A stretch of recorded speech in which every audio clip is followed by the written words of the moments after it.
Vous avez cherché, vous avez lu les cartes, les schémas, les positions, et vous avez échoué, non pas par manque de force ou de technique, mais par manque de compréhension. La vérité que le corps médical n'ose pas vous dire est la suivante. Le point G n'est pas un trésor caché à découvrir, c'est un état d'être à atteindre. La tragédie de l'intimité moderne est que nous cherchons une zone anatomique, là où il faut chercher une onde émotionnelle. Tant que le corps de la femme est contracté par la peur, le jugement ou la simple pression de la performance, cette zone sera invisible, inaccessible, verrouillée. En tant qu'urologue, je peux vous donner la carte anatomique précise. Mais aujourd'hui, je vais vous donner la clé psychologique qui déverrouille le lieu où l'extase et la vulnérabilité se rencontrent. Le point G n'est pas une simple zone de plaisir. C'est le baromètre de la sécurité émotionnelle d'une femme. Nous allons voir où il se situe réellement et, surtout, comment préparer l'âme et le corps pour qu'ils puissent s'exprimer. Le corps humain est un temple d'une complexité divine. Chercher le point G comme on cherche une aiguille dans une botte de foin est une insulte à cette complexité.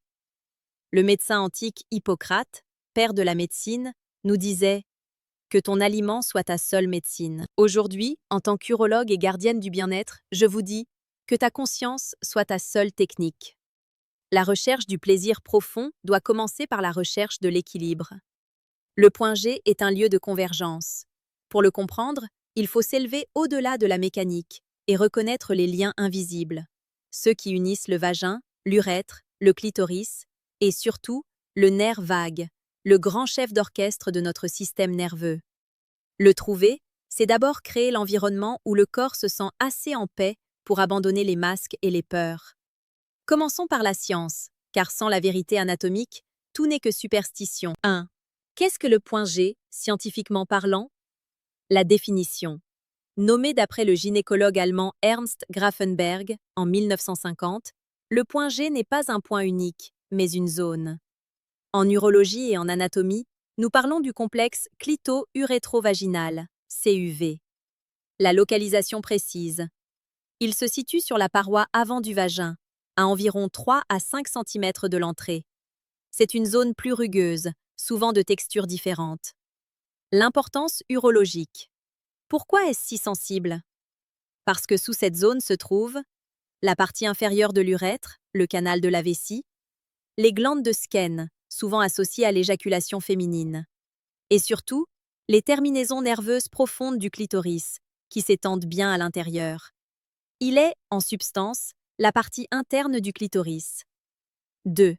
Les mythes qui bloquent le plaisir. Mythe numéro 1. C'est un interrupteur. Non. Il ne répond pas à une pression constante. Il répond à une variation de pression et surtout à un état de relaxation profonde. Mythe numéro 2. Toutes les femmes l'ont. Non. L'intensité de cette zone varie énormément selon l'individu, la densité de ses terminaisons nerveuses et son histoire traumatique ou émotionnelle. Chez certaines, la stimulation clitoridienne externe prime. Chez d'autres, c'est l'interne. Il n'y a pas de norme. 3. Le baromètre de la contraction. Le symptôme ignoré. Fatigue chronique, insomnie, syndrome du côlon irritable, troubles digestifs. Ces signaux quotidiens sont la preuve d'un système nerveux en mode combat-fuite, sympathique. Le lien.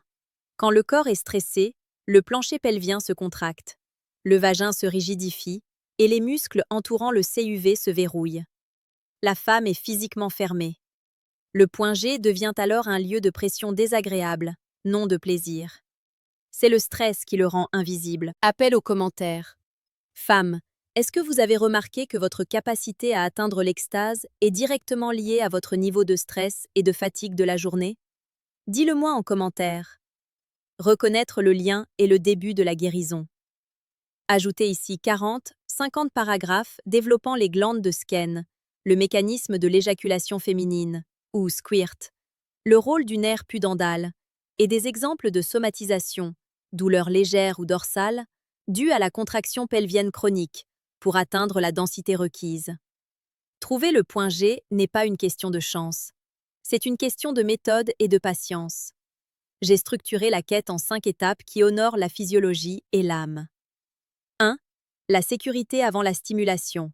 L'ancrage émotionnel. Protocole. Avant tout contact, installez le calme absolu.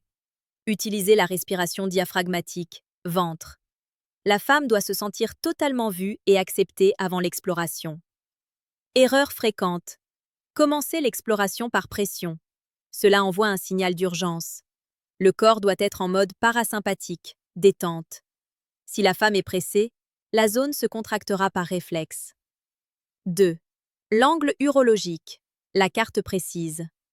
Protocole. Le partenaire doit utiliser un ou deux doigts, l'index et le majeur, et les insérer doucement.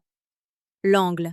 Il ne faut pas aller droit, mais courber les doigts vers le haut, vers le nombril, en mimant un mouvement de « viens ici » ou « come hither ». C'est cet angle de 45 degrés qui permet d'atteindre la paroi antérieure où se situe le CUV.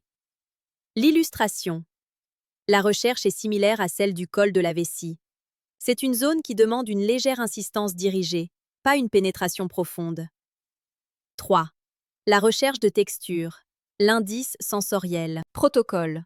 Une fois à 3-5 cm, commencez la stimulation avec la pulpe des doigts, la partie la plus sensible. L'indice. Le point G est souvent ressenti comme une zone spongieuse, un peu plus rugueuse et boursouflée que le reste de la paroi vaginale. Ce n'est pas un bouton, mais une petite bosse de la taille d'une pièce de 2 € environ. La sagesse consciente. Si la femme est détendue, cette zone est palpable. Si elle est stressée ou contractée, elle peut être rigide et difficile à localiser. Appel à l'abonnement, moment 1. Intégré à la sagesse. Ces étapes, qui mélangent l'anatomie précise et la gestion de l'état émotionnel, sont la signature de la méthode Dr Myria. Si vous voulez des clés qui déverrouillent la puissance de votre corps au lieu de masquer les symptômes, rejoignez la communauté. Abonnez-vous à la chaîne Dr Myria. Ici, nous transformons l'intimité en art de la conscience. 4. La pression fluctuante. Le langage du plaisir. Protocole. Une fois la zone localisée, la stimulation doit être variable et rythmée. La méthode.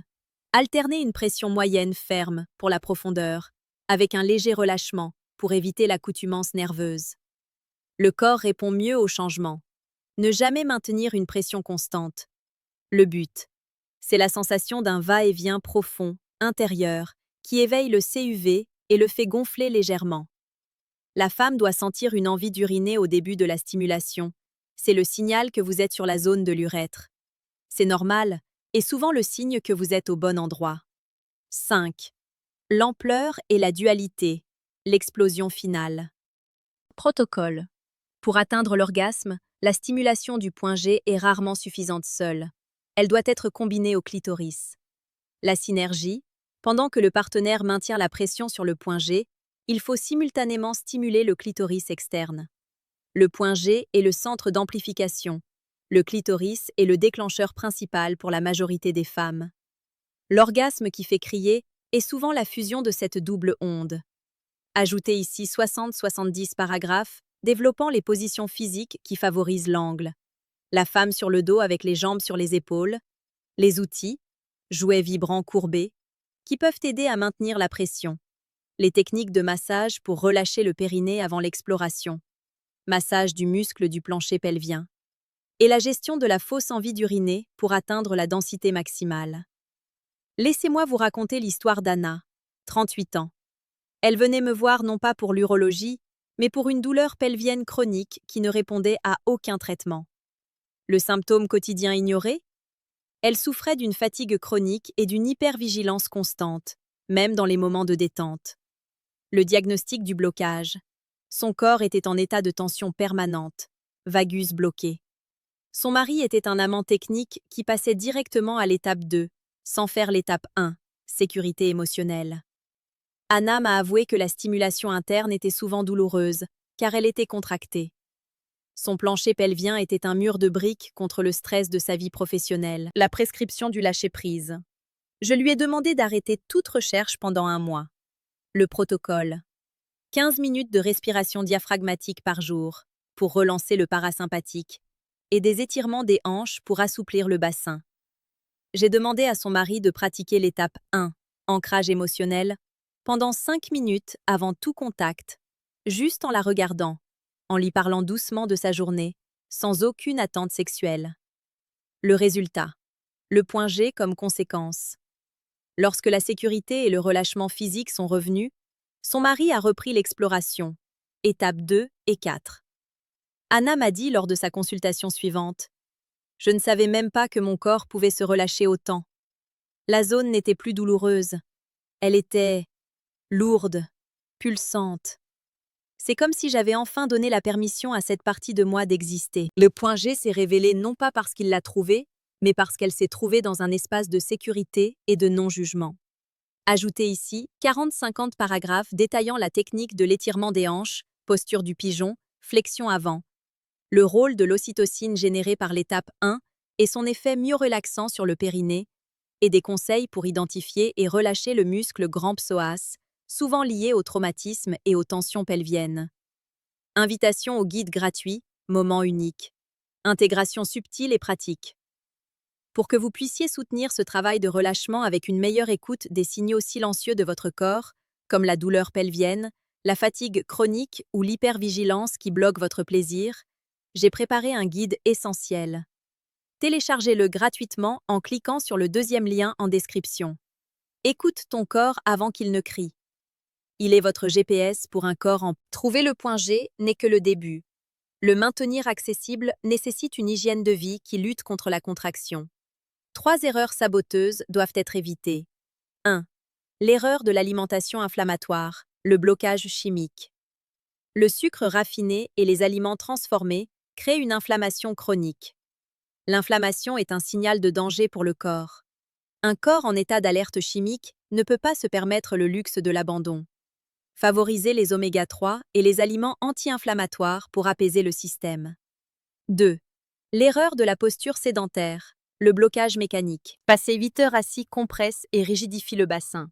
Cela rend les muscles pelviens tendus et difficiles à relâcher. Intégrez des pauses d'étirement des hanches toutes les heures. Un corps souple est un corps sexuellement réceptif. 3. L'erreur du silence émotionnel, le blocage psychologique.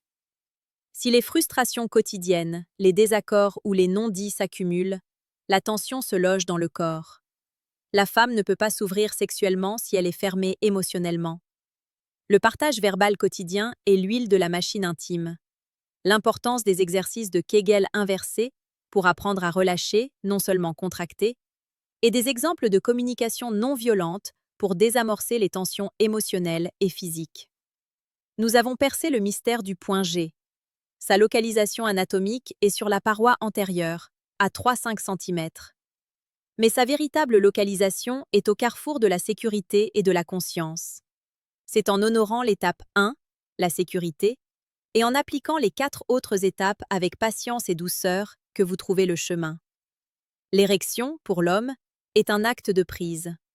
L'extase féminine, c'est un acte de don total, qui ne peut se produire que dans l'abandon le plus sûr. Votre véritable succès n'est pas de stimuler un point, mais de créer l'environnement où le corps de votre partenaire choisit de s'abandonner et de crier. Dernier appel à l'abonnement, moment 2. Clôture ultime et engagement. Si vous êtes prêt à voir l'intimité non pas comme une quête de performance, mais comme une quête de conscience et de profondeur, si vous voulez que la médecine vous guide vers une vie où le corps et l'âme sont en harmonie, rejoignez notre communauté. Abonnez-vous à la chaîne Dr Myria. Le point G est là. Il attend votre conscience.